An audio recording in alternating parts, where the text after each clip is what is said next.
Unfortunately, there is no permanent cure for Parkinson's disease at this stage. However, there are many different treatment options available which can help reduce the symptoms of Parkinson's disease and improve the quality of life of patients.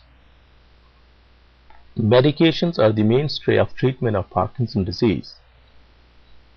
Physiotherapy and speech therapy are also helpful when used along with medications. Carefully selected patients may benefit from surgery as well. The treatment of Parkinson's disease may vary from person to person and depends upon a number of factors. It is important to keep in mind that these drugs may not stop the progression of disease. However, they will reduce the symptoms of Parkinson's disease so you are better able to carry out your daily activities. The medications used for Parkinson's disease may have some side effects as well. The medications must only be used as instructed by your physician. You should not adjust the dosage of your medication without the advice of your physician. A summary of the medications used for Parkinson's disease will be discussed shortly, but you should strictly follow the plan made by your neurologist about your condition. The commonly used medications for Parkinson's disease include amantadine, monoamine B oxidase inhibitors including razagiline and saligaline, dopamine agonists including pramipexole and ropinirole, levodopa, entacapone, and anticholinergic medications. Amantadine is started at a dose of 100 mg once daily, and the dose is slowly increased to 100 mg 3 times daily. The side effects of this medication include leg swelling, visual hallucination, and livedo reticularis, which is a web-like rash on legs and arms. Razagiline, which is a monoamine B oxidase inhibitor, is started at a dose of 0.5 mg once daily. The dose may be increased to 1 mg once daily. The side effects of this medication include joint problems, flu-like illness, exacerbation of side effects of levodopa when used in conjunction with levodopa. Saligaline is also a monoamine B oxidase inhibitor, which is started at a dose of 5 mg once daily and slowly increased to 5 mg twice daily.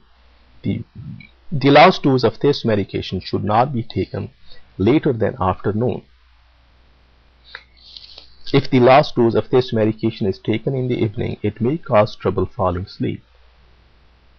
Saligaline may exacerbate the side effects of levodopa when used in conjunction with levodopa. Pramipexole is a dopamine agonist which is usually started at a dose of 0.1 to 5 mg 3 times daily. The dose is increased at weekly intervals. The maximum daily dose is 1.5 mg 3 times daily. The side effects of this medication may include sudden onset of sleepiness, behavioral problems such as compulsive eating, gambling, shopping, hypersexuality, visual hallucinations, and leg swelling. Ropinirole is the other dopamine agonist, which is usually started at a dose of 0.25 mg 3 times daily. Dose is increased at weekly intervals to a maximum dose of 8 mg 3 times daily. The side effects of ropinirole are similar to pramipexole.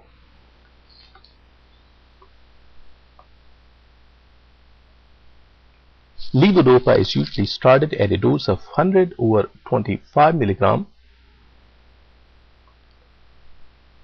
The dose is slowly increased to 300 mg to 2000 mg, which can be divided up to many times a day. The side effects of this medication include dizziness, nausea, vivid dreaming, and sleepiness. There is a controlled release formulation of levodopa available as well. Entacapone is started at a dose of 200 mg with each dose of levodopa. The maximum daily dose is up to 1600 mg daily. Entacapone can only be used with levodopa. Entacapone may cause brown discoloration of urine, diarrhea, and exacerbation of side effects of levodopa. Anticholinergic medications include trihexyphenidyl, which is started at a dose of 1 mg once daily. The dose may be increased up to 5 mg 3 times daily. The side effects of this medication include cognitive dysfunction, dry mouth, urinary problems, constipation, visual problems, and confusion.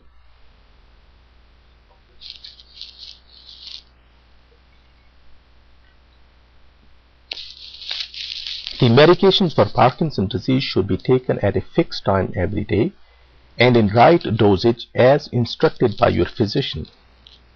You should discuss the efficacy and side effects of these medications with your physician at regular follow-up visits. You should use the same pharmacy consistently so that they have a record of your medication history. There will be a less of a chance that you will buy a prescription-free product that may interfere with your drug treatment if you use the same pharmacy consistently. You should always try to drink a glass of water with each dose of your medications. This will help to absorb the medication better. You should swallow the controlled release formulation of tablets without chewing them. In this way, the contents of the medication will be able to reach their target destination more efficiently. This information is provided only for educational purposes and should not be taken as a substitute for the medical care and the advice provided by your physician.